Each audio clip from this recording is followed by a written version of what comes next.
A hand presses against a man's chest, and no heartbeat answers back. This market appears on no map drawn after 1887. It lives for exactly 1 hour, 11 to midnight, every Tuesday, without exception. The crowd thinks it's just an artisan market. They buy candles. They buy jars labeled crystallized memory. Then they leave with a feeling they can't name. The feeling that something in that market just noticed them. Not watched them. Noticed them. The way you notice a crack in the foundation of a house you've lived in for 30 years. The cobblestones ring hollow at the eastern end. The air smells of beeswax and something older, something that no longer has a name in this century. Then the crowd surges. One person shifts a shoulder, a ripple becomes a wave, 20 people move at once, and a white cane catches between two stones. The blind woman pitches forward, her hand thrown out on instinct. Her palm lands on expensive wool. The chest beneath it is completely still.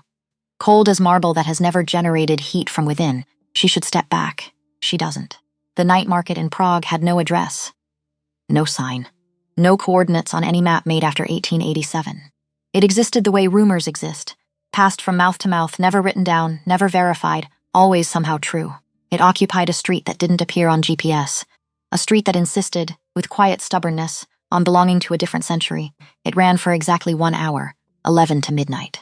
Every Tuesday, without exception. The cobblestones were original, laid by hand in a century when the concept of machines was still theoretical. They had a specific pitch underfoot, a specific language. The eastern end rang slightly hollow. The western end held moisture longer than it should. The stalls near the central fountain smelled of beeswax and something older. Something that didn't have a modern name. The humans who wandered in thought it was artisan, the expensive kind. 40 euros for a candle, 60 for a jar of something called crystallized intention. They browsed and bought and left with their wallets lighter and a feeling they couldn't name. The feeling that something in that market had noticed them. Not watched them, noticed them. The way you notice a crack in the foundation of a house you've lived in for 30 years. With interest, with patience, with the particular attention of something that has nowhere better to be and all the time in the world to simply observe. Wren Adley had been coming here for 6 years, not to buy. Never to buy. To listen. She had lost her sight at 22. November 2018. A Tuesday morning, as it happened. A car. A patch of ice that the weather report had not predicted. A sound she would never fully describe to anyone. Not because she lacked the words, but because the people she tried to describe it to always flinched before she finished. No one was at fault. That was the official finding. The kind of accident that is so mechanically ordinary and so completely catastrophic that it refuses to carry meaning. You cannot be angry at ice. You cannot grieve a weather report.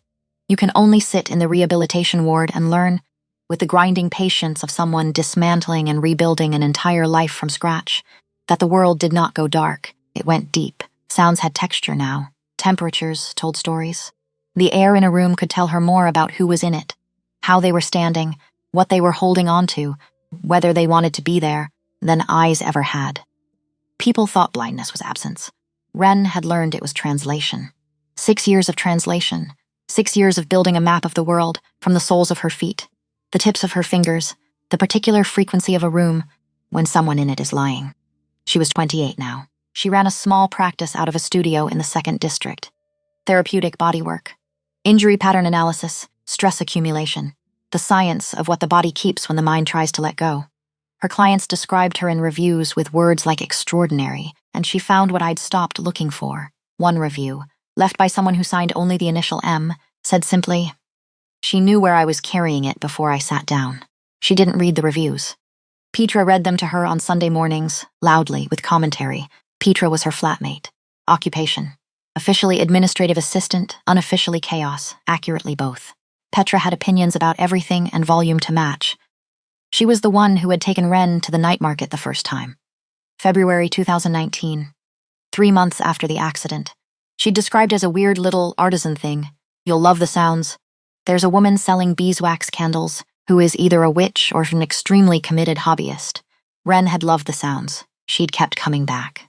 Petra had come twice more and then lost interest in favor of a pottery class on Tuesday evenings that she still, 5 years later, had not successfully completed a single pot in.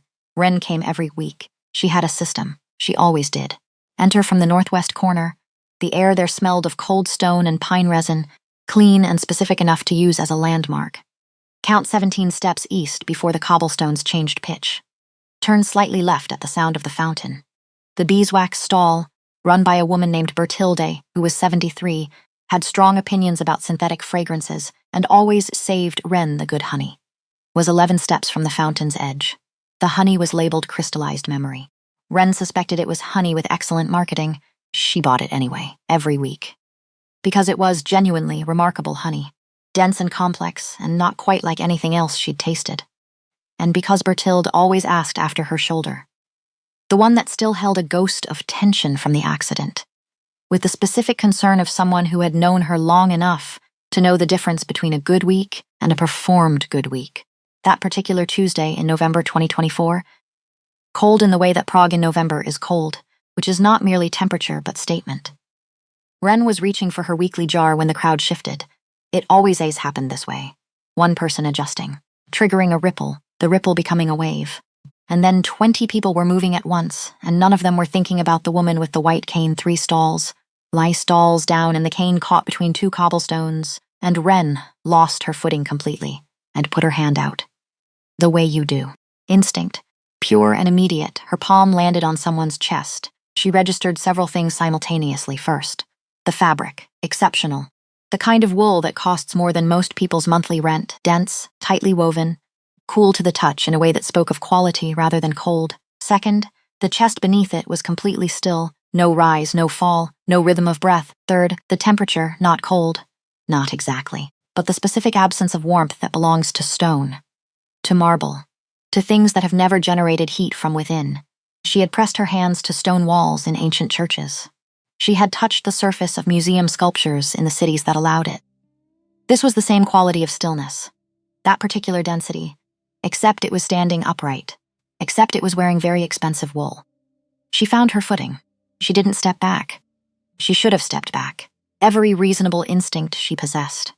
Every piece of social programming that 6 years of acute sensory awareness had refined rather than diminished, said to apologize, to recalibrate, to recover and continue.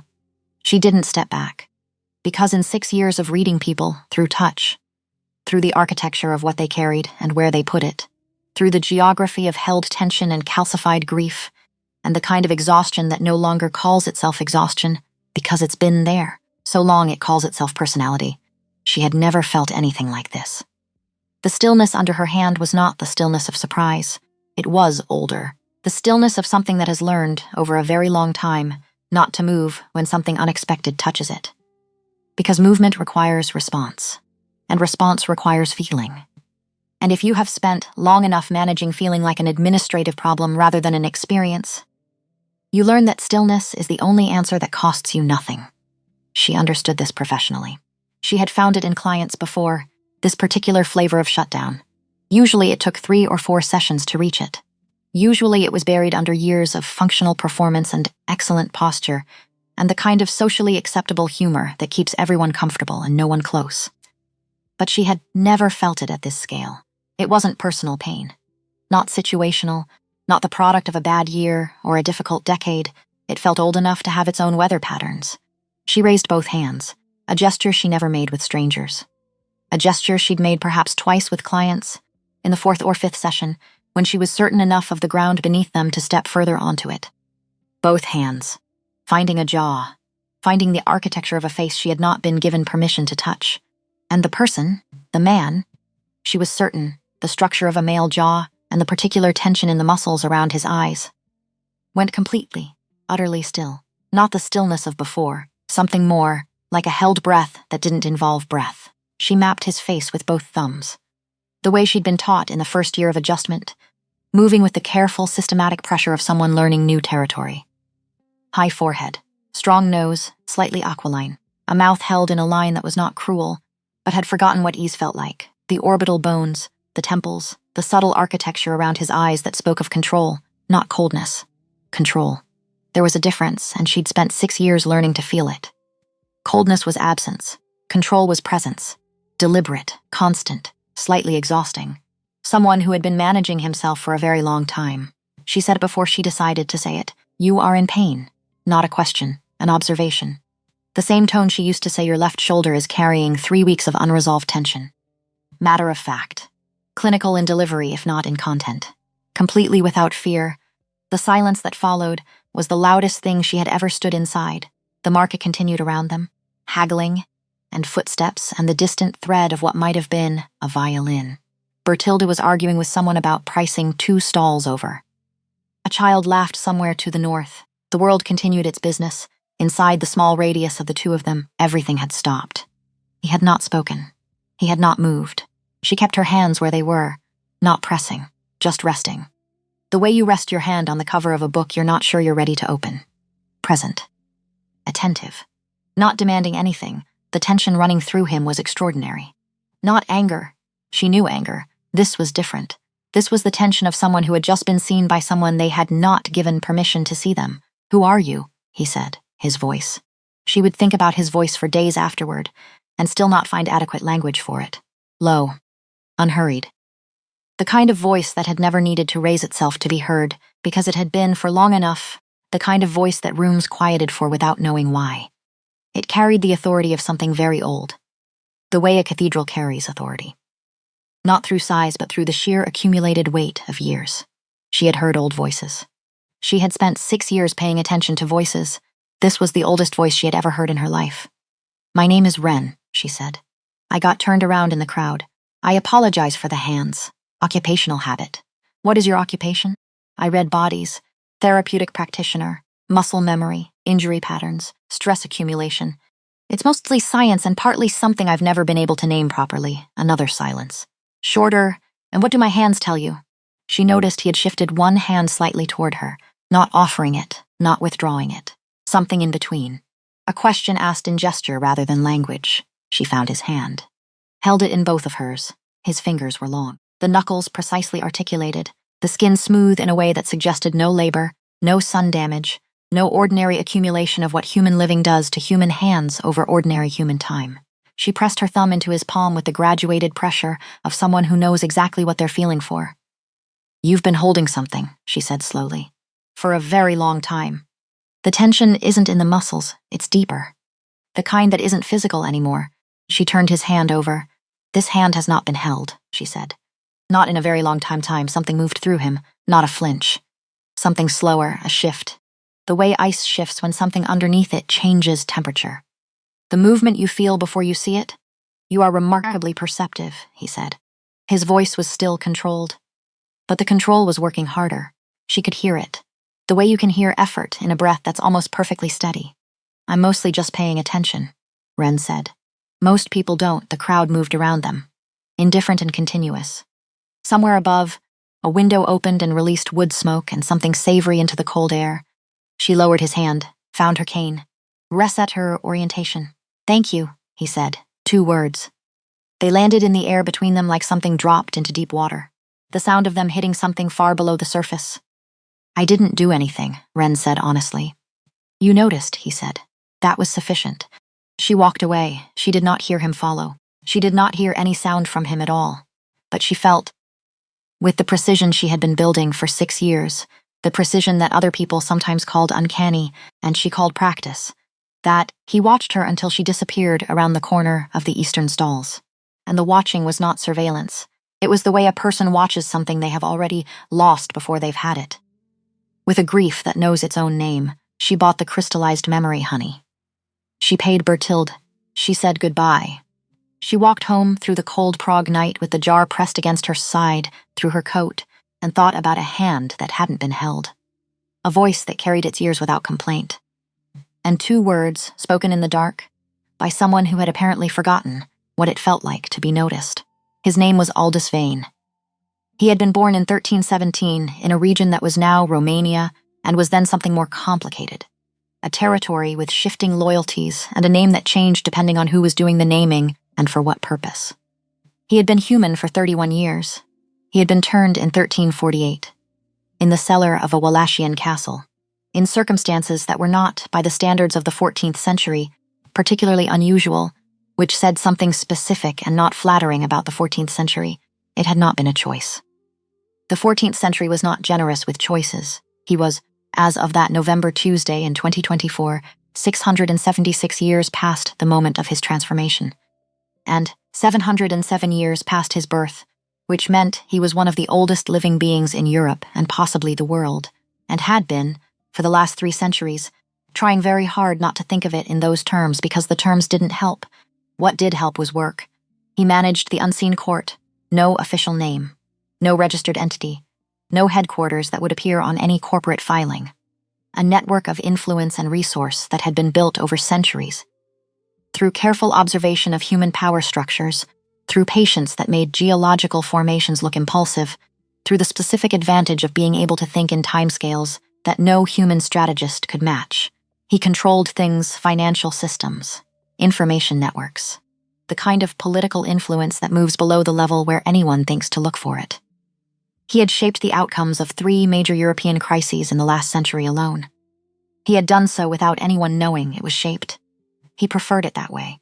He was very good at his work. He was also, and had been for longer than he had allowed himself to fully acknowledge, disappearing, not dying, not ill, not weakening in any physical sense, disappearing. The way a room disappears when it hasn't been opened in long enough that the air inside becomes its own closed system. The way a person disappears when they have spent enough decades performing their life rather than inhabiting it. He managed. He directed. He made decisions that rippled outward across years and borders. He attended to the work. Somewhere between one century and the next, he had stopped being inside the life he was living and started being adjacent to it. Present in the way furniture is present. Occupying space. Serving function. Osmond had been watching this happen for 40 years. He hadn't mentioned it. There were no words for it that would have been received as anything other than management. And Osmond was, above all things, a man who understood when words were tools and when they were provocations, and who chose accordingly. He had been choosing accordingly for 460 years. Aldous returned to the house at 1247. The house was in the 3rd district. Old. Renovated in a way that was architecturally invisible. The bones of the 17th century still present under systems that were entirely contemporary. He had been in this particular house since 1891. Before that, a different house in the same district. Before that, a house that was no longer standing. He had outlasted a great many houses. Osmond was in the corridor outside the library. This was not unusual. Osmond was frequently in corridors outside rooms where decisions were being made, or would shortly be made, or should have been made 3 days ago, my lord, Osmond said. The Dravon correspondence requires a response by Thursday. And the Kessler account has a discrepancy that Bram has flagged as potentially intentional. Aldous walked past him into the library. Osmond followed, at a respectful distance that nevertheless communicated clearly that the conversation was not concluded. Thursday, Aldous said. Today is Tuesday, then it can wait until Thursday. Osmond absorbed this. He was very good at absorbing things. It was, essentially, the core of his professional skill set. 460 years of absorbing the unexpected and responding with competence, rather than expression. He watched his employer stand at the window, looking at the city, looking at the dark, looking at his own hand, not examining it, not flexing it, or rotating it in the way of someone checking for injury. Looking at it the way you look at a place where something has just happened, trying to determine whether the ground has changed. Osmond recognized this, with the sensation of a man who has spent centuries watching his charge walk toward complications with the composed certainty of someone who has, technically speaking, survived everything so far. May I ask, Osmond said very carefully, whether something occurred at the market this evening? A pause. Someone touched my face, Aldous said. Osmond waited. There was always more. There was invariably more. She was blind, Aldous continued. He turned from the window. He had dark eyes, the particular dark that has no visible bottom, a face that had not changed since 1317 and had not been young even then. She lost her fussing in the crowd. She put her hands up to stop herself from falling. She read my face. He paused. She said I was in pain. Osmond considered several responses. Discarded each of them. What did you say? He asked, finally. Nothing useful, Aldous said. I gave her. He stopped, corrected himself. No, I didn't give her my name. I asked for hers. Hers, Osmond noted. The distinction mattered. And what was it? Wren. She said her name was Wren. She's a therapeutic practitioner. She reads bodies for injury and tension. She was at the market to buy honey. He said this last part with a tone of faint bewilderment, as if the honey was the detail that most resisted his understanding. She said I had been holding something for a very long time. A pause. She said this hand had not been held. Osmond did not visibly react. He was not built for visible reaction. He processed, had she been sent, he asked, because that was the correct first question. No, Aldous said. The certainty was immediate. Absolute. She was exactly what she appeared to be. A woman who got turned around in a crowd, with very good hands and no concept of appropriate caution, and you are telling me this because it's been approximately 2 hours and I haven't thought about anything else. Aldous said it without drama. A plain statement of an unusual fact. That is unusual. Osmond pressed his fingers together. In 460 years of service, he had managed political crises, diplomatic catastrophes, 2 territorial wars, and one genuinely alarming incident involving a printing press in 1502, that they had agreed by mutual and unspoken consent never to discuss. He had not been trained for this particular category of problem, because this particular category of problem had never presented itself before. His employer had been interested in humans, certainly, intellectually, occasionally. The way one is interested in a complex system one is not part of, with appreciation and analysis and a kind of removed admiration. Never like this, never with this quality of attention. The quality that meant the interest had found a crack in something and had decided to live there. What do you know about her? Osmond asked, because information was always the correct starting point. Only what I've told you. She comes to the market on Tuesday nights. She's been coming for 6 years. She knows the layout by memory. She moves without hesitation. He paused. She was not afraid of me. People are not always aware of what they should fear. She was aware, Aldous said quietly. She registered everything, the temperature, the stillness, the absence of breath. She knew something was different. She classified it correctly. He was quiet for a moment, and she stayed. Osmond sat down. This was significant. He sat down perhaps 6 times a year in conversations that were still ongoing. 3 of those instances were scheduled. The other 3 indicated a conversation that had crossed from the administrative into the genuinely consequential. My lord. I counsel considerable caution. You counsel caution about everything? Caution has preserved this house for 6 centuries.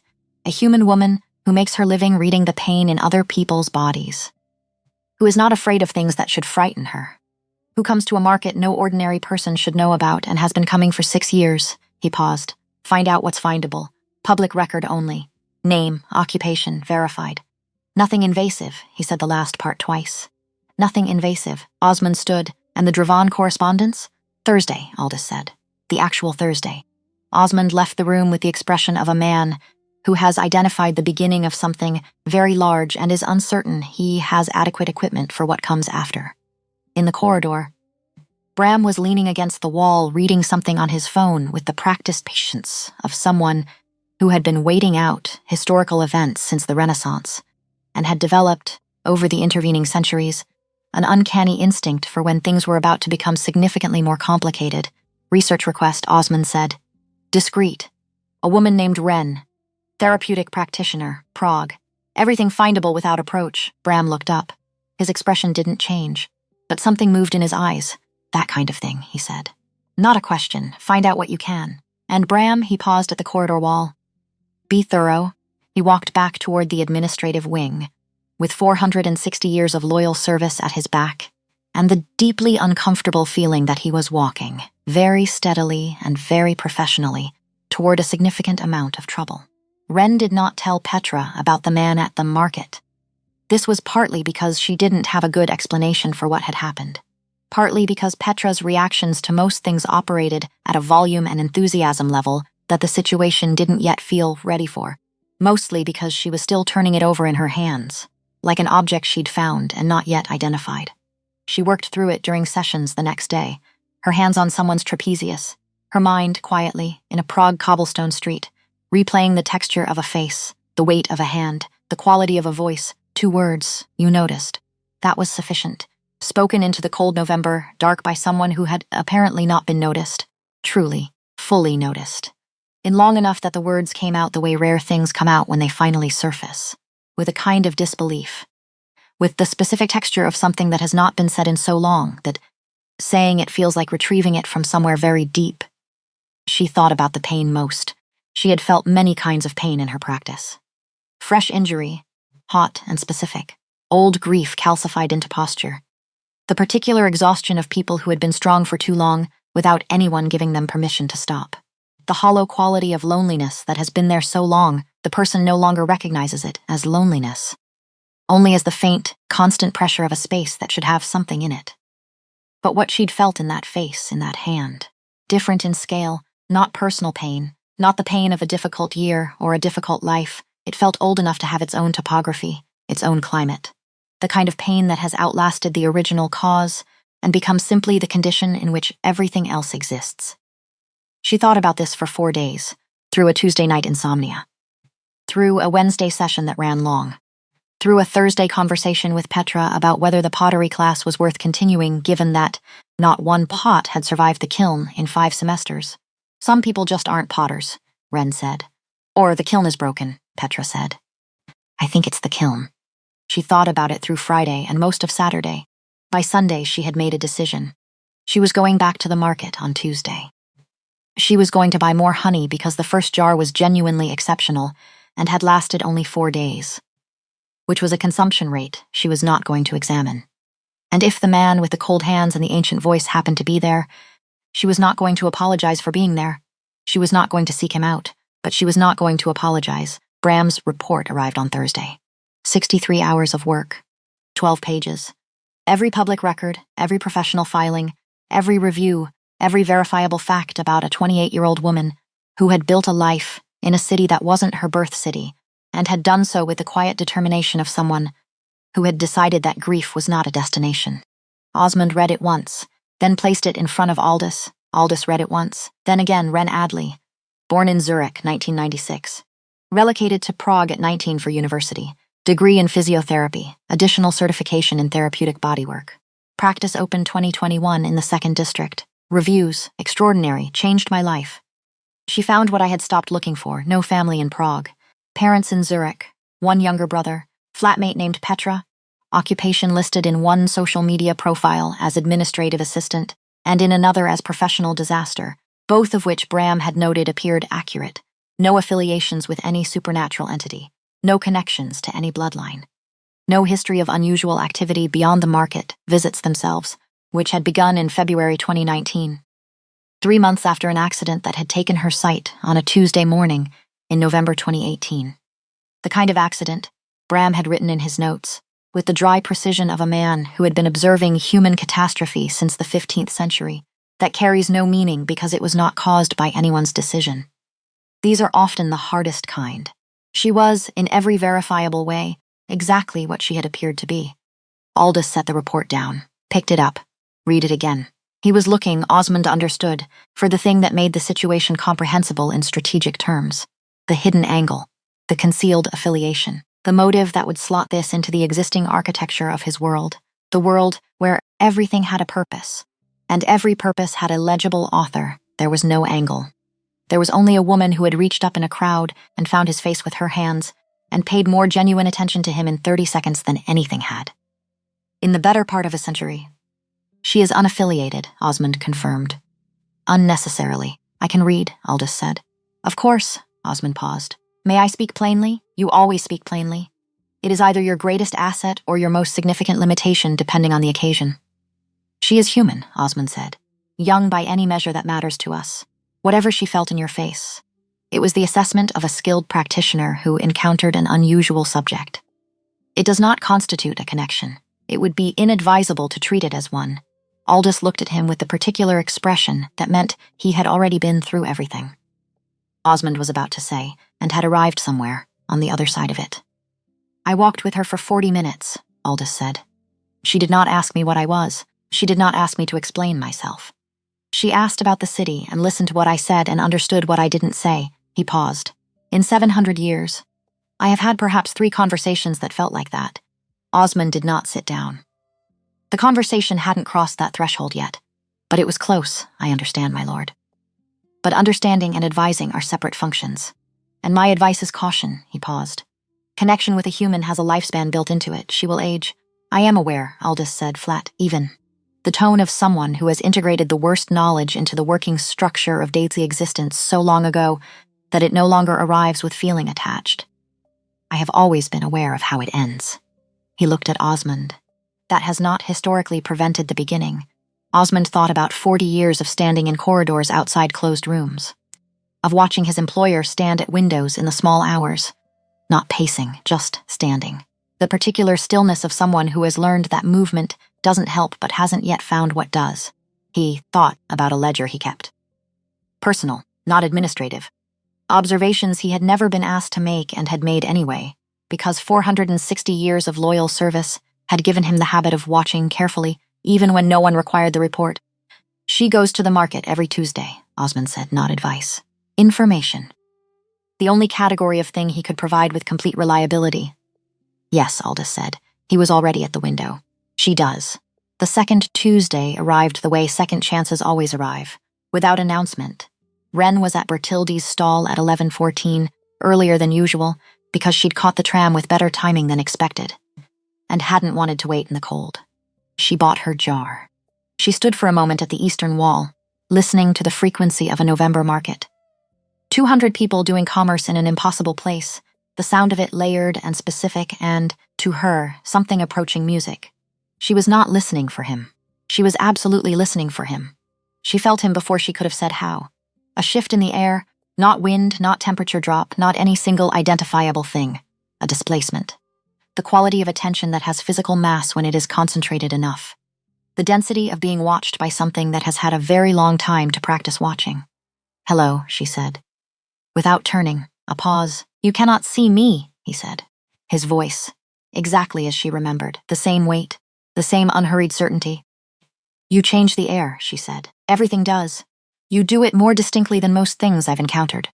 She turned toward him. She was holding her honey. She felt, faintly, that this was a slightly ridiculous thing to be holding for this particular conversation. But there was nothing to be done about it. You cannot put honey down in the middle of a cobblestone market without losing it, and also looking strange. Did you come to find me? She asked. Or is this coincidence? I don't believe in coincidence, he said. I find it intellectually lazy. She laughed. It surprised her. The laugh. She hadn't expected it. It surprised him too. She could tell from the half-if silence that followed, the quality of his attention shifting, recalibrating. The way a very precise instrument pauses when it encounters something it hasn't been calibrated to measure. I looked for you last Tuesday, she said. Honesty was simpler. You weren't here. I was otherwise engaged. A pause. I was also deciding whether to come, she nodded. That seemed right. That seemed like exactly the kind of thing he would do. Consider the question fully, with the complete weight of whatever he was, before arriving at the answer. Weighing things in the scales of someone who has learned that impulse is expensive. What decided it? She asked. You were not afraid, he said. She turned the honey jar in her hands. I was a little afraid, she said, honestly. Not of you specifically, of what I felt. The scale of it, that kind of pain is frightening because it suggests, she paused, found the word. A very long time, a beat, and I'm curious about long times, she said. Mine feels very short sometimes. I'm 28. I've been blind for 6 years. Most of what I know about the world is compressed into a very small space and has become very dense because of it. She wasn't sure why she was telling him this. She told it to the direction of his voice, directly without decoration. I notice things other people don't because I have to. It's the primary compensation. What you noticed in my face, he began, was not something I could name, she said. And I can usually name things. A silence. These silences, she was beginning to understand, were not empty. He carried his silences the way he carried everything, with complete control that was not coldness, but was the product of learning. Long ago, that expression is a currency and should not be spent carelessly. My name is Aldous, he said. She held it for a moment. Aldous, it suited him. Old, structural, a name with history in its syllables, not chosen for charm. Given before charm was a consideration, Wren, she said, though he already knew. Formality seemed right, I know, he said. I looked. She raised an eyebrow. You looked, public record only, he said. And she had the clear impression this distinction mattered to him, that he wanted her to know it. Name. Occupation. Practice address. A pause. You have very good reviews? She laughed again. The second laugh came easier than the first. She could feel something in him shift slightly toward it. Not leaning in, not demonstrating anything, but orienting. The way a plant orients toward light without appearing to move. Walk with me, he said. If you are willing. She tucked the honey under her arm, found her cane. She was willing. She was considerably more than willing, and the accounting for that would take some time. They walked the perimeter of the market and then out of it into the quiet street beyond. He matched her pace exactly. not slowing for her, not compensating, not performing the awkward over-attentiveness that most people defaulted to when walking with someone who couldn't see. He simply moved alongside her at the speed she chose, present, not managing. It was a more sophisticated understanding of how to walk alongside someone blind than most people arrived at without being told. She noticed this. She noticed everything. He spoke about the city the way people speak about places they have known, long enough that the history is personal rather than academic. He mentioned a building in the old town that had been different once, in the way you mention a building you watched being constructed. He knew the weight of the cobblestones in the older streets.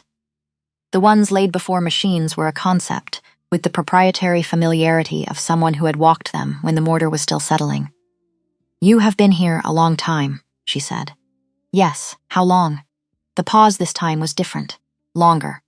The pause of someone deciding how much truth to offer, long enough that the city has changed around me several times, he said carefully. Long enough that I know its old names. She walked beside him through the cold November street and let that sit where it landed. She did not push at it. She had learned, in 6 years of rebuilding her relationship with a world she could no longer see, that some information needed to come in its own time. That forcing produced only resistance. That patience was not passivity. It was a more sophisticated form of attention. He brought her back to the market at 5 minutes to midnight without being asked, which meant he had tracked the time, and her comfort. Without making either visible, at the eastern stalls he stopped. "Next Tuesday," he said. Not quite a question. She found her corner, turned back toward where his voice was. "Next Tuesday," she confirmed. Then, "And Aldous," she said his name deliberately, the same way she'd said "you are in pain," directly, without apology, as a statement of recognition rather than performance. "Thank you for coming back." She walked home. The honey pressed against her side through her coat the entire way, cold and solid and completely ordinary. She thought about old names for old streets, a voice that had been carrying its years since before her city was built, and the sound of a silence that is not empty, that has something living inside it. Something that has been sealed for a very long time and has not yet decided whether the cost of opening is worth the light that would come in. She thought she knew, already, what it would decide. She was not afraid of the answer. In the corridor of the 3rd District House, Bram was leaning against the wall at 12:58. "He came back," Bram said. Not a question. "He came back," Osmond confirmed. Bram returned to his phone. He had been waiting out complicated situations since approximately 1487 and had developed, over those centuries, a practiced ability to calculate odds quietly and keep the results to himself until they became relevant. He was already calculating. Osmond walked to his office, sat at his desk, picked up the Dravon correspondence and read it without absorbing a single word. He thought about 40 years of watching his employer stand at windows. He thought about the specific quality of his employer's voice when he said the name, Wren. One syllable, clean, the way you say a word you have been turning over in your mind long enough that you've worn the edges smooth. Osmond opened the ledger he kept, personal, not administrative. He did not write anything yet. He picked up his pen, set it down, picked it up again. There would be a time to write. He would know it when it came. For now, he sat with the discomfort of a man who has just seen the first stone begin to shift on a mountainside and knows, from 460 years of careful observation, that what comes next will not be small. 3 weeks, that was how long it took Wren Adley to stop, pretending the Wednesday evenings were casual. 3 weeks of telling herself it was professional curiosity. 3 weeks of telling herself she was simply being thorough, that any practitioner worth her certification would want to follow up on something that unusual. That the tension she'd felt under her hands that first night at the market was clinically interesting. Academically significant. 3 weeks of very good lying to herself, which was the only kind of lying she'd never been particularly skilled at. Because you cannot read the body of someone who is performing and simultaneously perform yourself without your hands knowing the difference. And her hands always knew. The Wednesday evenings had a shape now, 6 o'clock. His knock, 3 times, measured, never rushed. The sound of the door opening onto the cold stairwell. The temperature drop that preceded him by 2 seconds, as if the air in the room had already registered his arrival and adjusted accordingly. His footsteps crossing to the chair by the window, the same chair, always, without being asked or directed to it. She had started leaving it clear. She would have denied this if Petra had noticed. Petra had not noticed because Petra was, on Wednesday evenings, either at pottery class or recovered from pottery class on the sofa, with a podcast about true crime that she listened to at a volume Wren found medically inadvisable, so the chair was always free, and Aldous always took it. And Wren always pretended this was coincidence. Which, it was not the sessions. She called them sessions in her head, because calling them something else required admitting something else. Followed a rhythm she had not planned and did not attempt to formalize. She would finish with her last client. The room would settle into the quiet of a space that has held a great deal of other people's pain and needs a moment to breathe. She would make tea, he would arrive. He would not drink the tea. He would sit in the chair, and she would sit across from him, and they would talk. About her work, about the city, about the particular philosophy of bodies, and what they insist on carrying. And then, at some point in the conversation, without discussing it, without asking permission or offering it, she would stand up, walk to where he was sitting, and put her hands on him. The first time she'd done it, she'd moved on pure instinct. He'd been talking about something.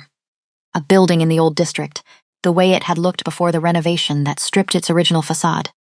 And she had simply stood up mid-conversation and placed both hands on his shoulders and pressed her thumbs into the geography of tension that lived there. He had gone completely still, not his usual still. Different.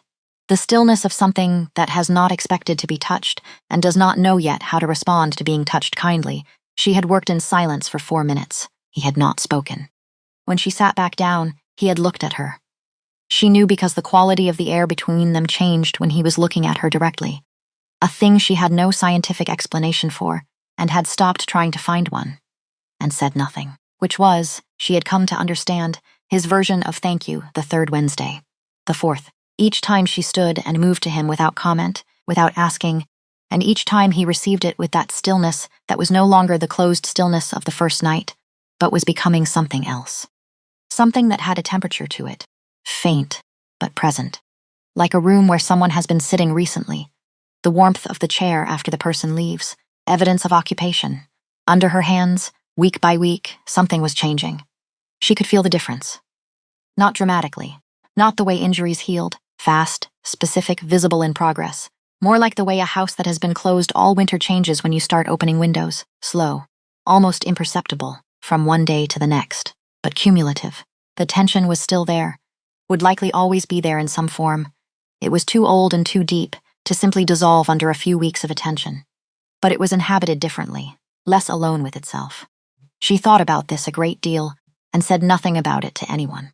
The third Wednesday was when she asked about the year. She had been working on the base of his skull. The accumulation there was extraordinary. The kind she described to clients as what happens when someone has been in command for a very long time without enough people telling them no. She had said exactly this to Aldous on the first night she'd tried it, directly and without softening, because she had already determined that he was someone who received plain truth better than managed delivery. He had not denied it.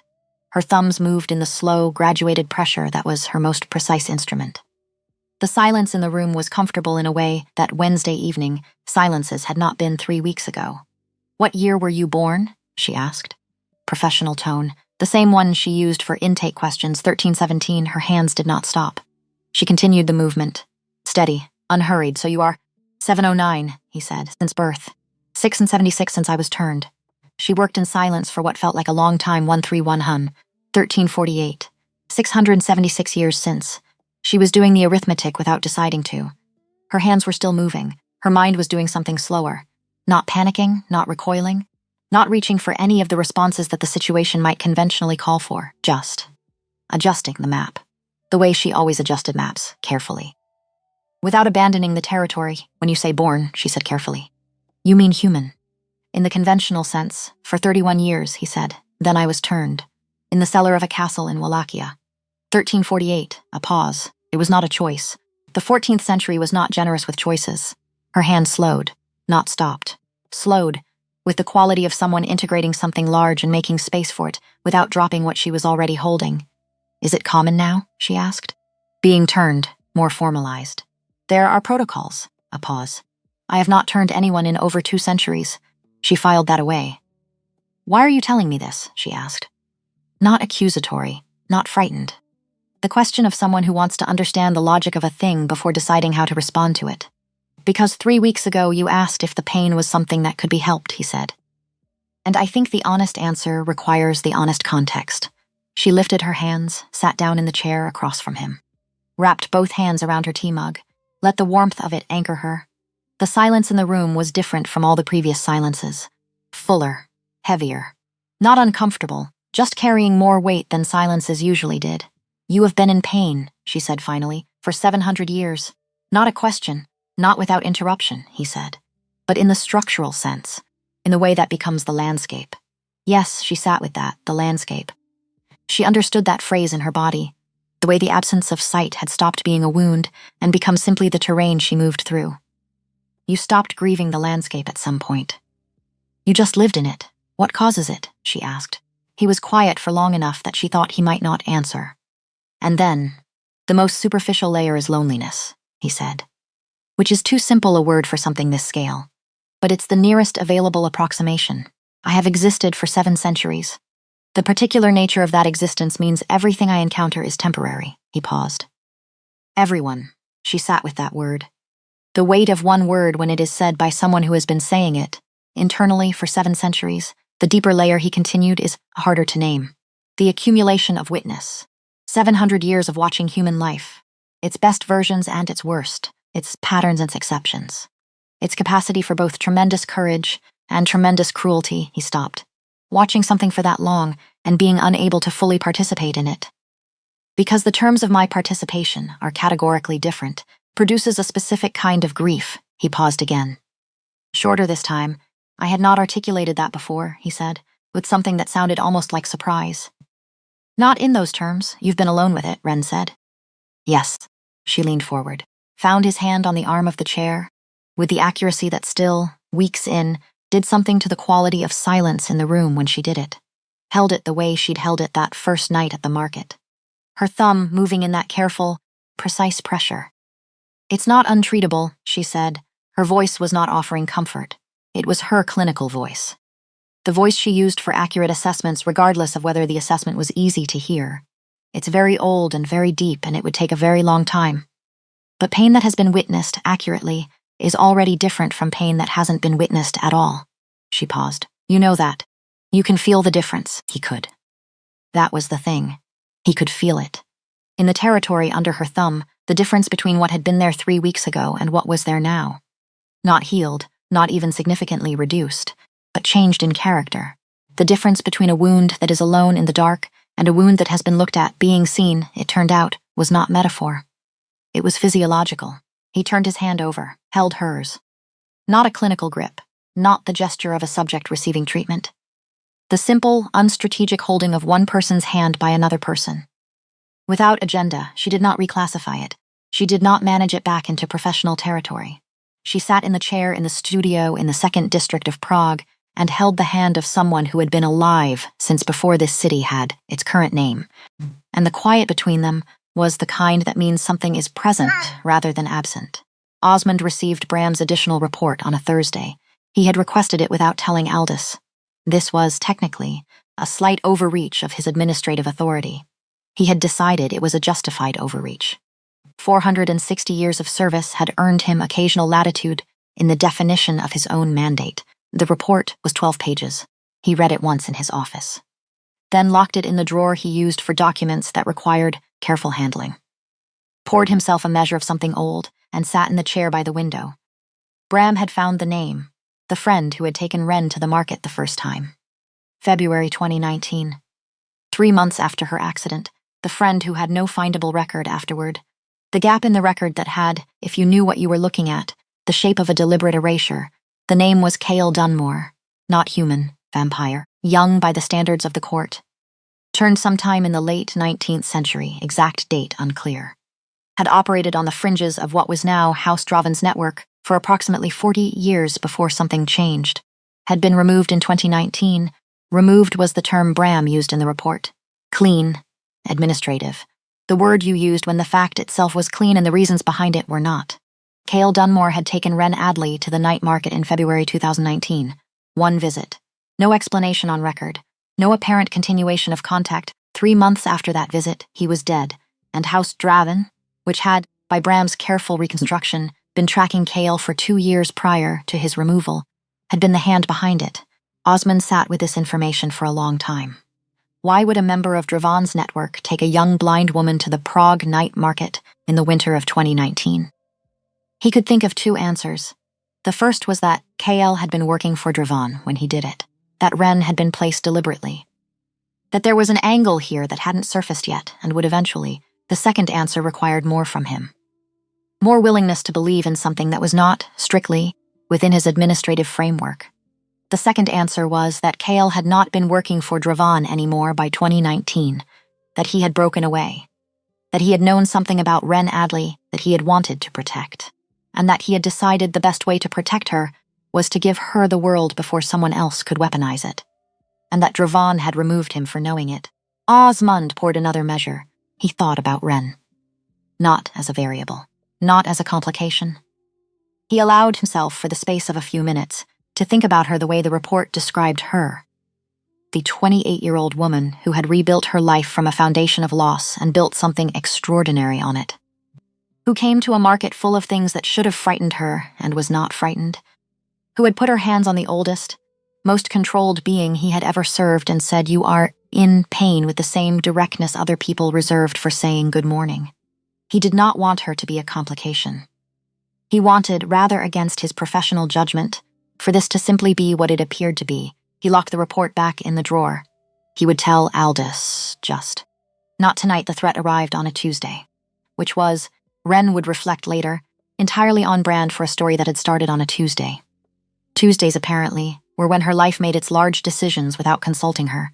She was at Bertilda's stall, 11:20. The market was warm in the way that market crowds made things warm. Bodies and breath, and the compressed heat of commerce.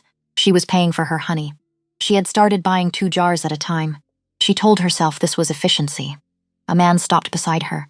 Not aggressive, not loud. The kind of presence that announced itself through quietness rather than volume. Controlled. "The control of someone who has rehearsed this moment, Miss Adley," he said. Her hands stilled on the jar. She said nothing. "We know about your Wednesday evenings," the man said. His accent was faint, Central European. "Careful, we know what he is, and we know that you know." She held the honey, both jars, the weight of them in her hands. "I don't know what you're talking about," she said. "You don't need to confirm anything," the man said. Still quiet, almost courteous. The courtesy of someone who has leverage and doesn't need to demonstrate it loudly. "We only want you to deliver a message. The next time you see him, tell him House Dravon sends its regards, and that we have been patient long enough." She heard him move, 3 steps. Then he was absorbed back into the crowd. She stood at Bertilda's stall, counted to 30. Silently, Bertilda had not heard. Or, if she had, she was the kind of woman who understood that some conversations at her stall were not hers to comment on, and she had simply continued wrapping the second jar in paper without changing her expression. "Thank you, Bertilda," Ren said. "Same time next week," Bertilda said. Ren found her cane, found east, walked, House Dravon. She turned it over. She did not know the name. But names didn't need to be specific to carry their category. She understood the category immediately and completely. Power, warning.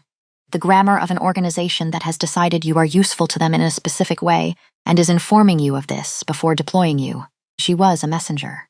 Or she was supposed to be. She got home. Petra was on the sofa. "You look like you've decided something," Petra said, without looking up from her phone. "I need to make a call," Ren said. "Okay, a specific call. Also okay, I might be gone for a bit." Petra looked up then.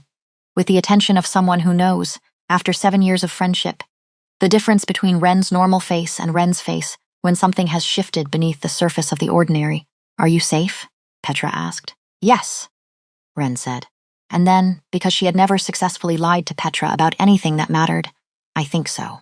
I'll know more after the call." She went to her room. Called Aldous. First time the phone rang twice. "Ren," he said. Just her name. But the way he said it, without preparation, without the fraction of a second that people use to compose themselves before answering, told her he had been waiting for this call without knowing he was waiting for it. "Something happened at the market tonight," she said. "I need to tell you, and I need you to tell me what it means." A pause. "Short, I'm coming," he said. He was there in 22 minutes. She had not asked him to come. She had said, "I need to tell you." He had said, "I'm coming." Neither of them commented on the gap between those 2 statements. She had the kitchen light off. She didn't need it. Aldous didn't need it. It was, she had decided, a courtesy to the atmosphere of the conversation. He sat across from her at the table. She told him everything. Every word. Every inflection she could remember, the quality of the man's voice. The courtesy of someone who has leverage. House Dravon sends its regards. We have been patient long enough. She was precise. She was always precise. When she finished, the kitchen was quiet. He did not speak immediately. She had learned not to interpret his silences as absence. They were, in their way, the most present thing about him. He was in the room completely, processing, not managing. Processing, how dangerous is this? She asked. For me, potentially significant, he said. For you, less. I have encountered House Dravon before. How many times? Pause. Several. She put both hands flat on the table between them, not reaching toward him. Just present. Tell me everything, she said. Not to protect me, because I need to understand the terrain before I can decide anything. I don't make decisions in the dark. Something shifted in the silence. You make a great many decisions in the dark, he said. And there was something in it. Not quite humor, not quite not humor. The tone of a man who has noticed something true and is offering it rather than keeping it. She almost smiled. You know what I mean, I do. And he told her. Not everything. There were things he didn't yet have language for, things that required more honesty than he had assembled, but he told her the shape of it. The unseen court. The network. House Dravon.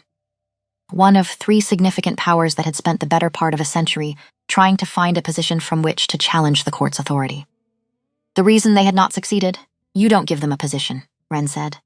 No, because there's nothing to leverage. A pause. There was nothing to leverage, he said. The correction landed quietly. She felt it land. She didn't respond immediately. She let it be there.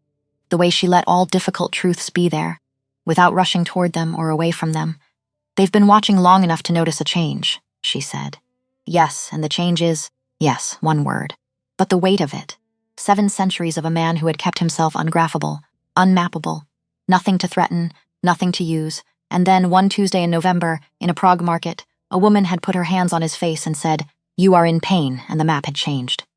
Because of her, she was simultaneously the most important thing that had happened to him in a century and the most dangerous thing she could be for herself. She understood this with perfect clarity. And she was not afraid of it, which was either very wise or very foolish, and she had not yet determined which. Osmond told him the next evening. About Cale Dunmore. He laid it out plainly, the report, the name, the timeline, the manner of death in 2019. He did not dramatize it. He simply placed it in front of Aldous and waited. Aldous read again, set it down. He sat in the library for a long time. Outside, Prague moved through its ordinary Thursday. Inside, something was rearranging. He wasn't working for Dravon when he took her there, Aldous said, finally. Not a question. I believe that's the most accurate interpretation of the evidence. He knew something about her. And he was trying to give her the world before Dravon could use it. Osmond did not confirm or deny. He did not need to. Aldous looked at the report. At the name. At the date of Cale Dunmore's death, and the date 3 months prior when Cale had taken a blind 22-year-old woman to a night market and shown her something that most humans never knew existed. And then had died for knowing why she needed to see it. What did he know about her? Aldous said. What was it? Bram is still working on that. Tell him to prioritize it. Osmond nodded. There's something else, Aldous said. He was looking at the fire. She called me last night. Dravon made contact at the market. One of their people. Told her to pass a message. He paused. She called me immediately. Told me everything. Every word. Osmond thought about this. About what it meant that a 28-year-old woman who had just been approached by one of the most powerful underground networks in Europe had not panicked, had not fled, had not decided that the Wednesday evenings were no longer worth the complication, had called him. Directly. Without hesitation. She is not afraid, Aldous said. Not disbelief, not admiration exactly. The quality of a man who has encountered something he does not have a prior category for. No, Osmond said. She does not appear to be. He paused, and then said what he had come to say. She will age, Osmond said, not the first time he had said it. Would not be the last, I know, Aldous said. The last time, 60 years ago. I know, 40 years, my lord. I watched 40 years of, Osmond, the name, said in that tone. The one that meant, I know what you are going to say. I have already said it to myself, in greater detail, with more thoroughness. Many times I am aware of every relevant fact. The timeline, the precedent, the cost. He looked at Osmond. I have been aware of how it ends since before you entered my service. A silence that has not historically prevented the beginning. Osmond looked at the fire. He had a specific way of looking at fires when he was thinking about things he didn't want to get wrong. It was one of perhaps 3 habits he'd never managed to reason himself out of. She goes to the market every Tuesday, he said. Information. Not advice. Yes, Alda said, already at the window. She does. Bram found the rest of it on a Friday. He did not call. He appeared in the doorway of the library at 9 in the evening with the expression of a man who has been sitting with information for several hours, deciding how to deliver it, and has concluded there is no good way. So he simply said it. Cale Dunmore didn't take her there because she was useful, Bram said. He took her there because of what she is. Aldous looked up. What do you mean? Her ability to read bodies. Pain. Structural tension. Bram set a folder on the table. It's not a skill she developed after the accident. A pause. She was born with it. The library was very quiet. Sight suppressed it, Bram continued. The way dominant senses do. For 22 years, she navigated the world primarily through her eyes and the rest of it. The deeper thing was dormant. Accessible but suppressed, and the accident, Aldous said, didn't take anything. It released what was already there. Aldous sat with this. Released, not loss, not diminishment. A door being opened that had been closed so long that no one, including the person on the other side of it, had remembered it was there. What exactly is she? He asked. Bram's working interpretation is that she can read the state of supernatural beings accurately, intuitively. The ability appears to have emerged independently. Or rather, Bram paused. Cale's documentation suggests he believed it was inherited. Generationally, something that surfaces rarely. Not in every generation. But when it surfaces, it's real, Aldous said, completely. And Draven knows this. Draven knew it in 2019. Before Cale died, Aldous stood, crossed to the window. Prague in November. The lights of the old district. The dark of streets that have been dark in the same way, since before anyone currently living could remember. She had not stumbled in the market that night because of a crowd. She had been there. For 6 years. Every Tuesday. Moving through a world she shouldn't have been able to navigate with such ease. Building a map of something that had no official map, because she could feel it. All of it, and she had found him. Specifically him. In a crowd of 200 people, in the dark, because she was built to, not as a weapon, not as a tool. As herself, which was entirely different. He thought about Draven's man at the market. The message. We have been patient long enough. They had been patient because they thought they could wait. Thought the thing with the blind woman would burn out. Thought patience was the right strategy. They had decided patience was over, which meant they had seen something in the last 3 weeks that told them waiting was no longer the correct calculation. The same thing Osmond had seen, the same thing Aldous himself had been carefully, systematically refusing to name. Bram, he said. Without turning from the window, yes, double the discreet surveillance. Her building, her route to the practice. The market, already done, Bram said. Since Tuesday, Aldous turned. Bram's expression was the same as always. Unrevealing, patient. The expression of a man who had been in difficult situations since the 16th century and had learned that expressions were not particularly useful in most of them. Since Tuesday, Aldous repeated. You would have asked eventually, Bram said. I preferred eventually to be before anything happened.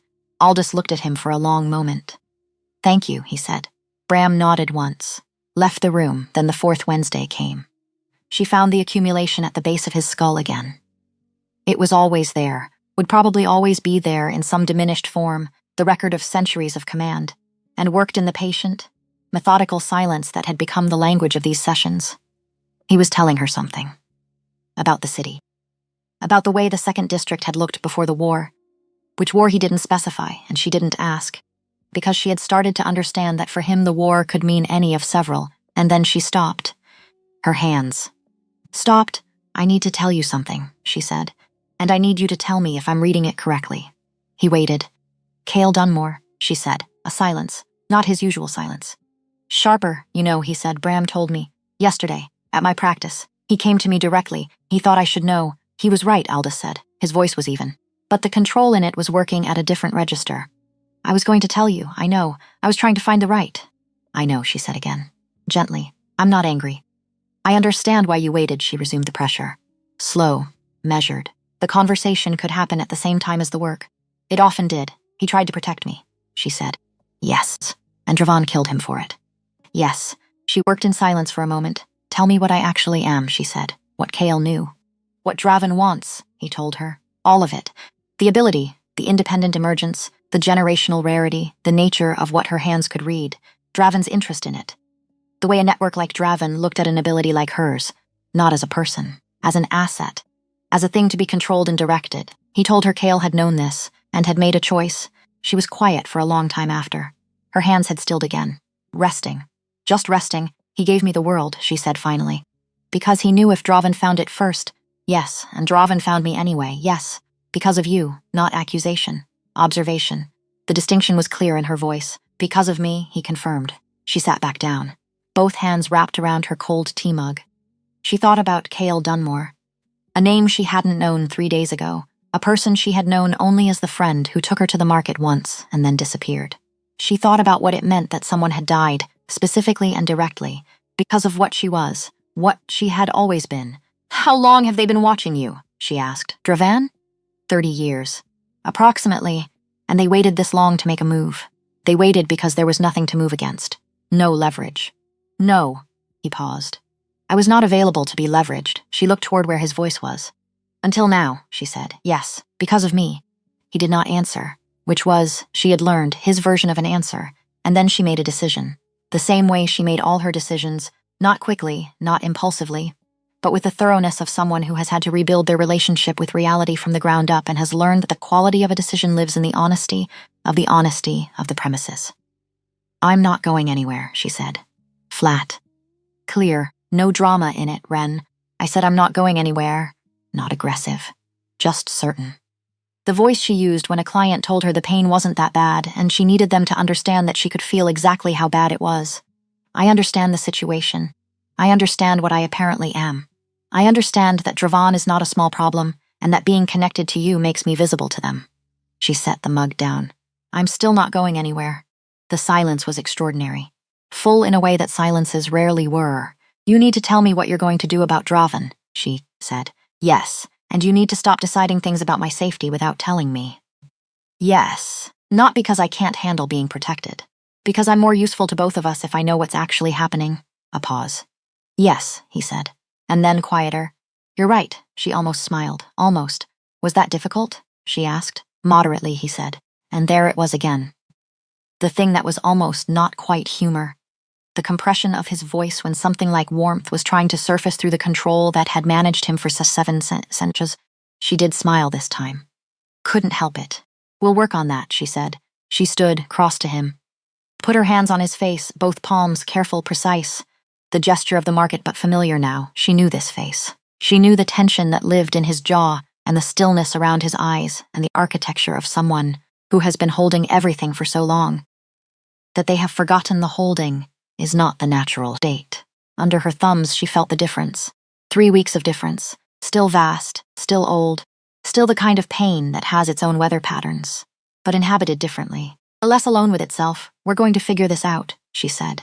Simple. Direct. Her clinical voice and her real voice saying the same thing. Draven, and whatever else comes with it. We're going to figure it out. He put his hands over hers.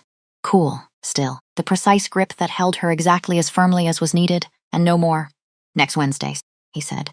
His voice very quiet, stripped of formal weight. Just a voice in a lamp-lit room in November. Next Wednesday. She confirmed outside. Prague held its Friday evening. Cars and voices, and the distant sound of something playing in a restaurant 2 streets over. The world continuing its business. Indifferent, as it always was, to the unrepeatable things happening in small rooms above it. Inside, a fire in the corner. Inside, 2 people sitting in the quiet of something that is growing between them. Not quickly, not simply, not without cost, but growing, the way things grow that are planted in difficult ground. Slowly, tenaciously, with roots that go deeper than they need to, because difficult ground teaches plants not to trust the surface. The first frost came on a Friday, no announcement, no gradual cooling that gave you time to prepare. Just Prague waking up on a November morning with ice on every surface that had faced the sky overnight. Thin, precise. The kind of frost that doesn't ask permission. Ren felt it the moment she stepped outside. Not just the temperature, the texture of the air itself. The way cold this specific felt different from ordinary November cold. Denser, more committed, like weather that has made a decision and intends to keep it. She stood on the front step for a moment, with both hands wrapped around her coffee. Steam rising, her breath visible for the first time this season. The city around her doing what cities do when frost arrives, contracting slightly, pulling itself inward, the sounds of traffic carrying farther and landing sharper in the thinner air. She was happy. She noticed it, the way she noticed everything. Precisely, without flinching from the fact of it, happy and complicated, both at the same time, both completely true. She had a client at 9, 3 more before 2. She had soup she'd planned to make that evening, a specific kind, thick, with good bread. Because she had started keeping track of what was in the apartment on Wednesday evenings, with a casual thoroughness she was not going to examine too closely. She had, without Dad deciding to, begun thinking of Wednesday evenings as a category distinct from other evenings, which was information. That's information, Ren. She drank her coffee. She went inside. She did not stop being happy. Sunday morning, Petra made eggs. This was notable because Petra's relationship with cooking was, in her own words, aspirational at best and a fire hazard at worst. But Sunday morning was the one exception. She made eggs well. She had made them every Sunday for 7 years and had never explained why Sunday specifically, and Ren had never asked, because some things don't require explanation. "You're thinking very loudly," Petra said. "I'm not making any noise. I can tell anyway, the sound of the pan. The sizzle that meant the eggs were going in. You've been thinking loudly since Tuesday." Ren sat at the kitchen table, both hands around her coffee. The morning cold coming through the window she'd cracked because she liked the air. "Something happened at the market," she said. "I know. You know? You came home with 2 jars of honey and didn't say anything for 20 minutes. A pause. That's not your normal 2-jar energy." Ren almost smiled. 2-jar energy. "Only Petra. Someone approached me," she said. "A man. He delivered a message. It wasn't dangerous for me, exactly. But it was a reminder that certain people are paying attention to things I'm involved in." Petra was quiet. The eggs continued cooking. The sound of something being managed carefully. "The person you've been seeing on Wednesdays," Petra said. "Not a question, yes, is he?" Petra stopped. Reconsidered. Yes, are you sure? Yes. It's complicated. But yes, I'm safe." Another silence. "The eggs are almost ready," Petra said finally. "Okay, and Ren?" The sound of the spatula. Precise, measured, whatever it is, whatever the complicated is. "I'm here." "You know that, I know," Ren said. "I know the eggs were perfect. They always were on Sundays. Osmond had a meeting on Thursday morning that he had not told Aldous about. Not deception. Exactly. Management. He had been managing things for 460 years. Some things required management before they required disclosure. Some things, if disclosed before they were managed, became unmanageable. This was not a philosophical position. It was practical, tested across centuries and multiple categories of crisis. The meeting was at a place called the Vltava Room. Not a real name, a designation, used by parties on various sides of various lines when they needed to occupy the same space without the occupation constituting a declaration. Neutral territory in the technical sense that the supernatural world used for territories that were expensive to violate. The man across the table from Osmond was named Ferran Aldrich. Not young, not old. The ageless quality of someone who had been turned at a specific point in physical development and would remain at that point until something more permanent intervened. Dark coat, precise posture. The manners of someone who had spent a long time around power and had learned to perform its adjacent behaviors without actually possessing it. He was House Draven's senior diplomatic representative, which meant he was the person they sent when they wanted to say something without saying they were saying it. "The situation has become unnecessarily complicated," Ferran said. "For both parties." "I'm listening," Osmond said. "House Dravan has interests in the Eastern Territories that predate the current arrangement by several decades. The arrangement has been, by any objective measure, inequitable. We've been patient." "You've mentioned patience before," Osmond said. "At the market, through a messenger." To a civilian, a pause. The word civilian landed the way Osmond had intended it to land. "Precisely. With weight. An unfortunate approach," Ferran said. "Acknowledged. Is that an apology?"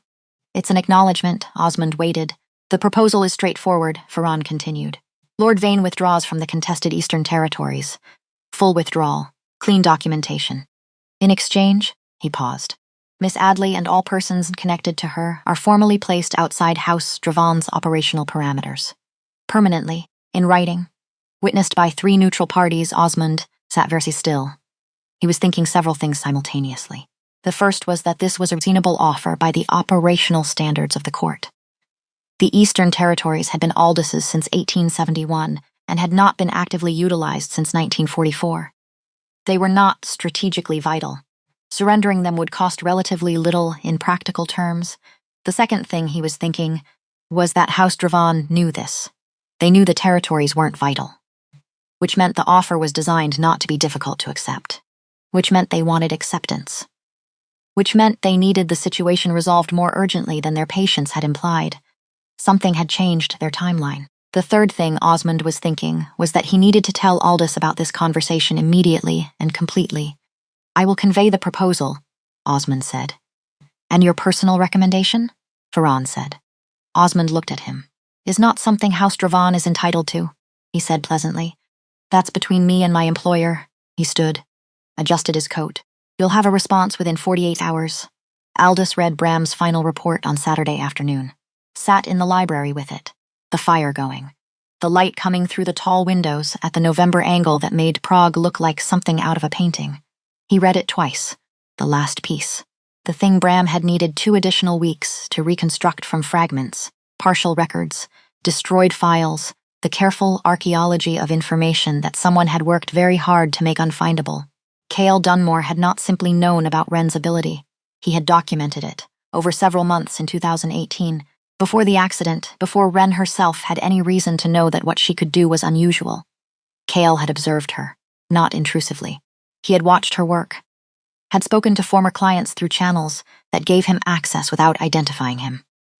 Had built, with the patience of someone who knew what he was looking at and understood its significance, a record. And the record said this: the ability surfaces in its full form once the suppressing sense is removed. In her case, sight. Once removed, the ability does not emerge gradually. It is immediately present, immediately functional. She will be able to read the emotional and physical state of supernatural beings with the same accuracy she currently reads human clients, possibly greater accuracy. Because supernatural beings carry their states at a depth that human bodies do not reach, and her ability is calibrated for depth, and then the line that Bram had underlined. She is not a reader of pain in the clinical sense. She is a reader of truth. What she feels is not what the subject presents. It is what the subject is. No performance, no management, no centuries of practiced control can alter what she reads. She will feel what is actually there. Aldous set the report down. She will feel what is actually there. He thought about the first night. His face under her hands in the dark of the market. The 30 seconds she had spent learning him. The complete, utter stillness he had held. The stillness of 7 centuries of practiced management, while she worked, and she had felt through all of it. To what was actually there, you are in pain, not his performance, not his management, not the version of himself he had been presenting to the world since sometime in the 16th century. The actual thing. Underneath everything. She had felt it immediately, in 30 seconds, in the dark, through the best control he had ever developed, because her ability was calibrated for depth. He sat with this for a long time.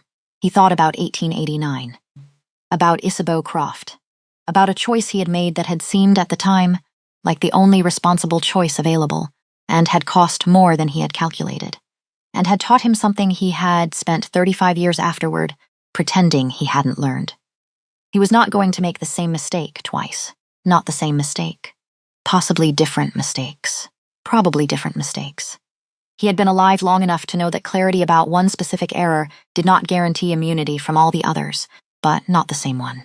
Osmond told Aldous about the meeting on Saturday evening, all of it. He laid it out with the same precision he applied to everything. The offer, the terms, the implied urgency behind the offer's generosity. He did not editorialize. He did not soften. He placed it in front of his employer and waited. Aldous read his written notes. Set them down. They changed their timeline, he said. Yes. Why? My interpretation. And it is only interpretation. Tell me. They became aware that the situation was becoming more established than they had anticipated. More, Osmond paused. Chose the word carefully. Durable, Aldous looked at him. They thought it would pass, Osmond said. Simply. The interest. The connection. They have seen such things before, presumably, and they have ended. They waited for it to end, and it didn't, and it didn't. And at some point in the last 2 weeks, they concluded that waiting was no longer the correct strategy.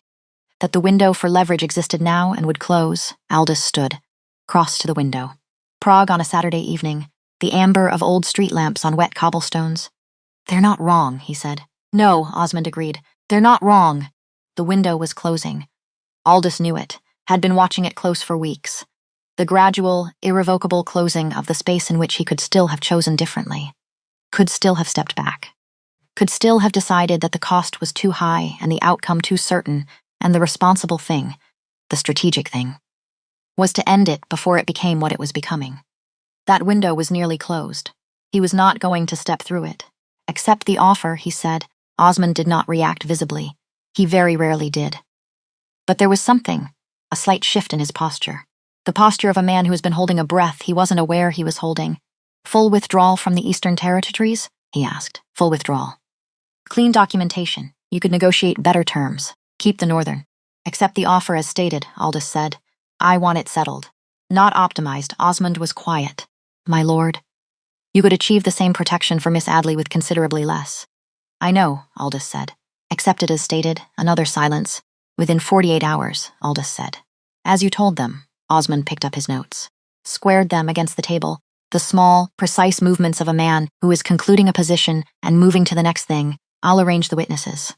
Neutral parties. 3, as they requested. It will take until Monday morning to assemble them. Monday morning is fine. Osmond moved toward the door, stopped.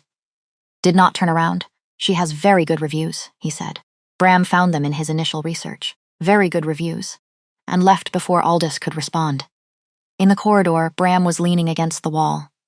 Phone in hand. The patient posture of a man who had been waiting out events since the 15th century and had learned to wait comfortably. Osmond walked past him without looking. He took the offer, Bram said.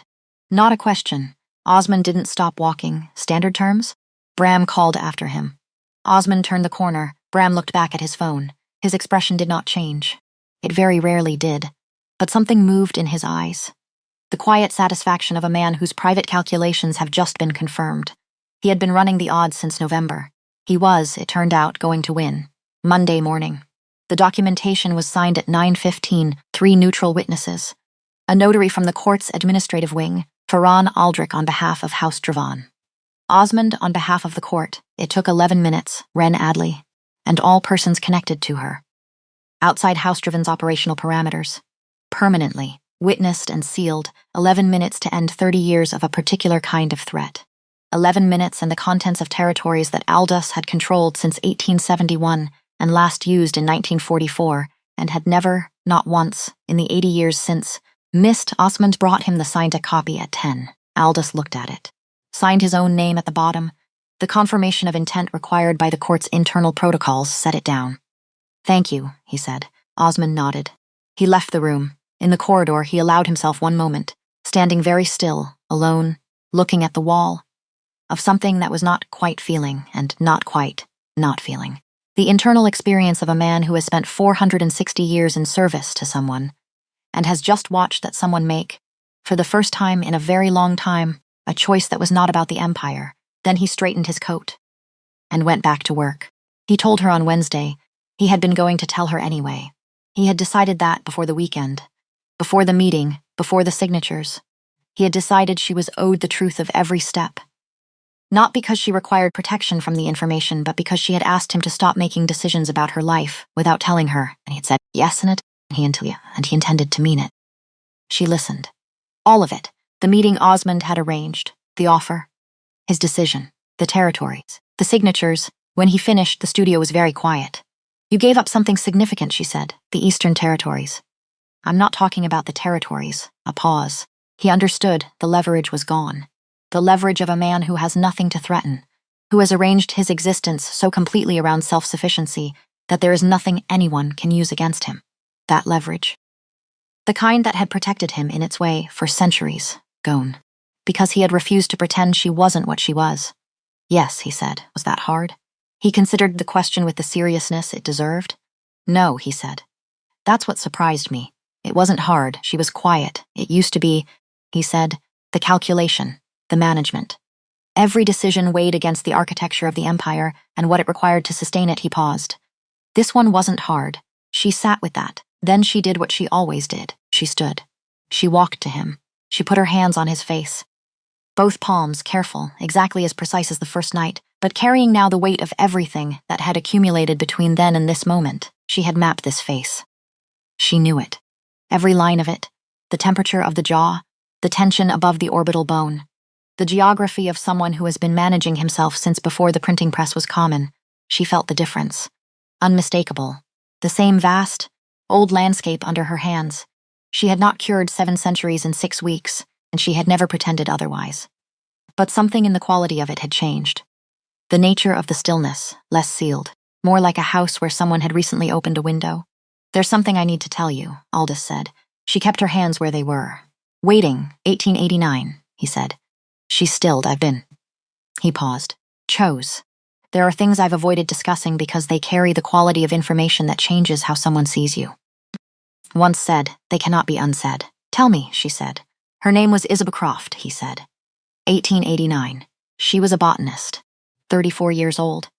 She worked in the university district. She had very precise hands and an extremely direct manner of speaking, and she laughed at things that other people in that era didn't find worth laughing at.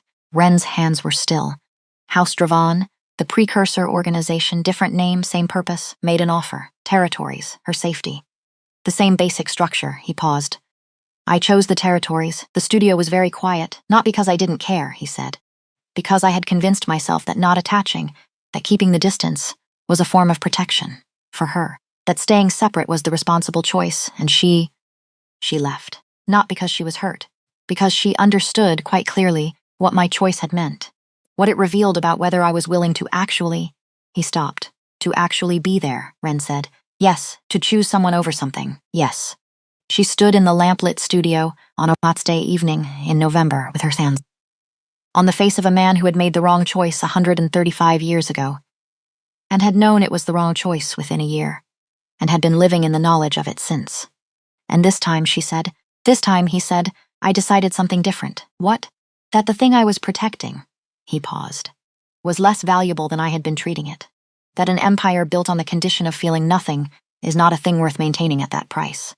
Wren was quiet for a long moment. You should have told me sooner, she said. Yes, about 1889. About Isabeau, yes. Because I would have understood. You know that. I know, he said. I wasn't ready for you to understand. There's a difference. She stood with her hands on his face and thought about that distinction. The difference between someone not being ready to be understood and someone not deserving to be understood. Two very different things. And the confusion between them. The way people collapsed the two, treated unreadiness as shame, treated difficulty as disqualification, was something she had spent 6 years watching in the bodies of people who came to her carrying old pain. He had been carrying this particular pain for 135 years. Carrying it as evidence of something. When, actually? It was just evidence of a man who had not yet learned, who had been in the process of learning for a very long time, who had finally, on a Monday morning in 2024, learned it completely. I'm not Isabeau, she said. No, he said. You are entirely and specifically yourself, and I'm not going anywhere because of something that happened in 1889. No. Good, she said, because that would be unreasonable. The thing that was almost not quite humor. She could feel it in the subtle shift of his jaw under her palms. Moderately, he said. Getting easier, she observed. Don't push it. She almost laughed. Didn't. Kept her hands where they were. There was something she had been carrying for 2 weeks, turning over. Feeling around the edges of. Setting down and picking up again, the way she treated all things that required honesty before they were ready to be spoken. She sat down across from him. Both hands around her tea mug, cold now, forgotten. The soup was on the stove. The frost was at the windows. The lamp on the side table cast the room in something warm and specific. I need to say something, she said. And I need to say it completely. So let me finish, he went still. His version of attention. You have been in pain for a very long time, she said. Real pain. Structural. The kind that has become the landscape. I've been working on it for 6 weeks with my hands, and I can feel the difference, and I know you can feel it too. She set the mug down, but hands can only do so much. The rest of it. The loneliness, the accumulation of witness, the grief of watching everything be temporary. It can't be treated by hands. It can only be treated by presence. By someone who knows the full truth of what you are and stays anyway, the fire in the corner, the frost at the window, the city outside doing its ordinary Friday evening. I know what I am, she said. I know what you are. I know how this ends. Not soon, not dramatically, but eventually, the way things end when one person is mortal and one is not. I am not pretending that isn't true. She found his hand across the table. I'm 28 years old, she said. I have a great deal of living I intend to do in the most ordinary sense. I'm going to grow old. You're going to watch it. And that is going to be, I won't pretend it won't be, the hardest thing you've done in 7 centuries. She held his hand the way she'd held it that first night at the market, both of hers around one of his, her thumb in his palm. Pressure. Precise. I cannot make that easier, she said. What I can do is make the time before it and the time during it as real and as full as I know how to make it. She felt him, the shift, not dramatic. Not the shift of someone who has been waiting for permission and finally received it. Subtler. The shift of something that has been under pressure for a very long time and has just felt the pressure change character. From a weight to be managed to a weight being shared, the difference. And it was immense. Ren, he said. I'm not finished, he stopped. I'm staying, she said. That's the whole sentence. I'm staying. Not because I don't understand the cost. Because I do understand it, and I've decided it's worth it. And I need you to know that I made that decision before the Dravan situation. Before any of this week. I made it a while ago, and I've just been working out how to say it. She felt his hand shift in hers, turn over, hold her back, not the grip of a patient. Not the careful, managed contact of someone who has decided physical proximity is acceptable within certain defined parameters, just a hand. Holding a hand. The simplest thing. The most ordinary thing. The thing that had not happened. She could feel in his palm the history of its not happening. In a very long time. He was quiet for a long time. When he spoke, his voice had something in it she hadn't heard before. Not quite warmth. Not quite. Warmth, actual warmth, not performed, not managed. Just. There, I told Osmond, he said, that you were the thing that makes the waiting mean something. He stopped. That was inadequate. What I meant was, he paused, and she felt him doing what he never did. Reaching for language without the net of control underneath it. 700 years of accumulation, of permanent impermanence, of watching everything be temporary. It has a different quality now, not because it's resolved. Because there is someone who knows the full weight of it, and is sitting across a table, and holding my hand, and telling me she is staying. The fire, the frost, the city. She got up from her chair. She came around the table. She put her hands on his face the way she'd done the first night. Both palms, careful, exact. The gesture of a woman who has spent 6 years learning to navigate entirely through touch and has, in the last 6 weeks, learned this particular face the way she learned her own apartment. She felt it, unmistakably. Entirely, the stillness was there. It would always be there. It was what he was made of. The vast, practiced, 7th-century stillness of someone who had learned not to move when things were uncertain, but it was inhabited, a house with a fire in it, a room where someone had recently opened a window, occupied. You are going to be all right, she said, her clinical voice, her real voice. The same voice. They had been the same voice with him for a long time now, not immediately, not easily, but eventually, yes, he said, very quietly, stripped of the formal weight, just a voice in a warm room. He put his hands over hers, cool, still, the precision of a grip that held her exactly as firmly as needed and no more. He held her hands to his face and did not move. She stood like that for a long moment, her hands on his face, his hands over hers, the frost at the windows and the fire in the corner and the city outside, doing its ordinary indifferent business. She thought about the market in November, a crowd, a stumble. A chest with no heartbeat and a face that had not been touched with genuine attention in longer than her city, had existed in its current form. She thought about 2 words, you noticed. That was sufficient, spoken in the dark by someone who had apparently forgotten what it felt like to be truly seen. Who had organized his entire existence around the premise that not being seen was protection. That visibility was vulnerability, that the safest version of a 700-year life was one in which nothing could reach him. And then one Tuesday in November, in the dark, a woman who could not see had reached him in 30 seconds. With her hands. And instead of recoiling from what she found there, instead of doing what every instinct formed over decades of practicing clinical detachment said to do, she had just said it, you are in pain, and stayed. Both of those things had been true. And both of them, she thought, standing in her small studio with her hands on the face of someone 7 centuries old, were becoming slowly and irrevocably past tense. She stepped back, sat in her chair. She was rinsing the soup bowl when he spoke from the table. Next Wednesday, not a question, not quite a statement. The tone of something that is decided.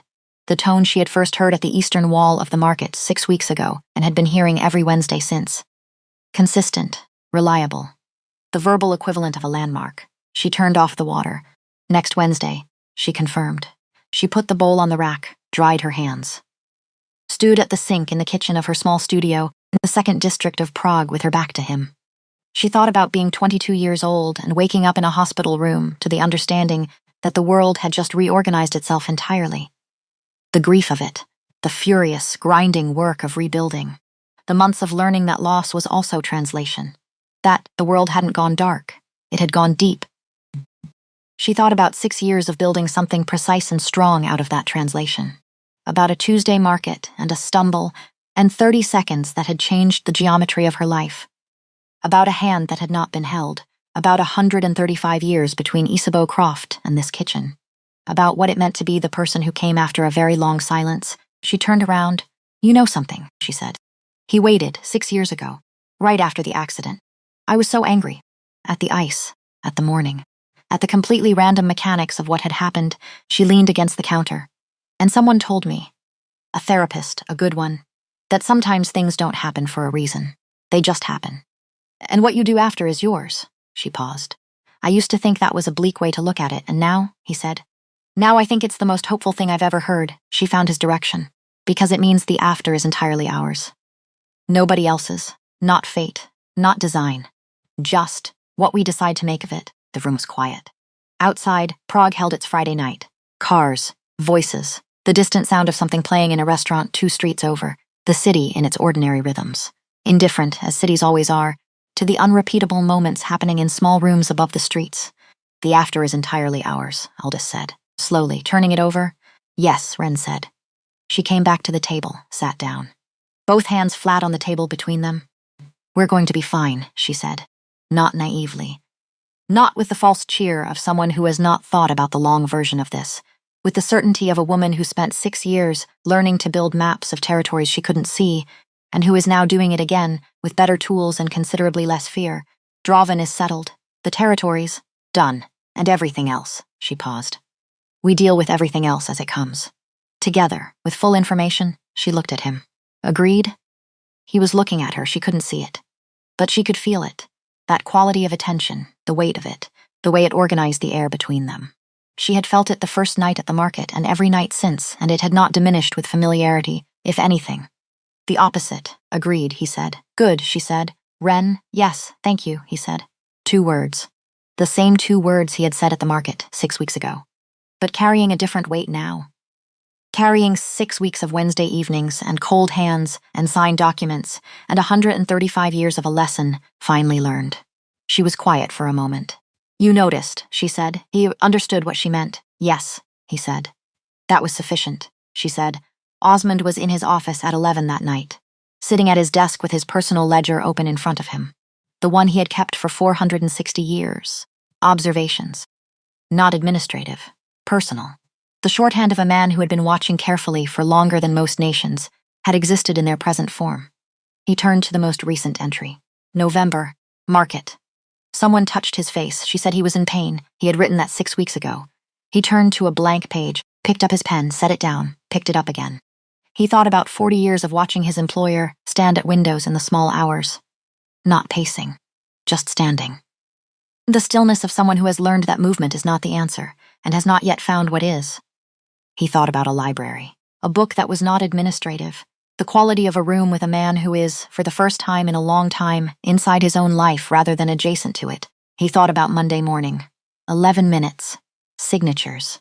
The absence of negotiation in a man who had spent 7 centuries being the most effective negotiator in the room.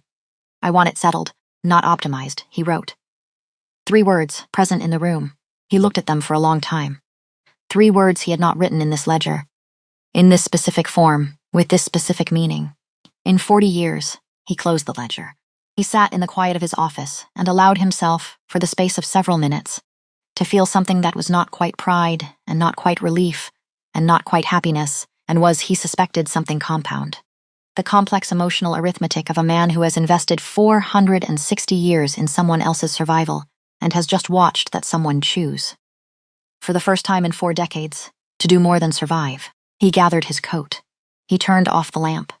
He walked through the corridors of the house. Old house, very old stones underneath a contemporary surface, the bones of centuries underneath the function of the present, and thought about what it meant to serve someone long enough that their life became, in some way you could never fully articulate, the structure through which you understood your own. He locked the front door at 11:53, the frost held, and the fire burned. And in the small kitchen above the 2nd District of Prague, something that had been sealed for 700 years sat in the warmth of a November evening and felt, specifically, concretely, without management or performance, or the practiced distance of centuries, the particular ordinary weight of something to look forward to next Wednesday. And all the Wednesdays after.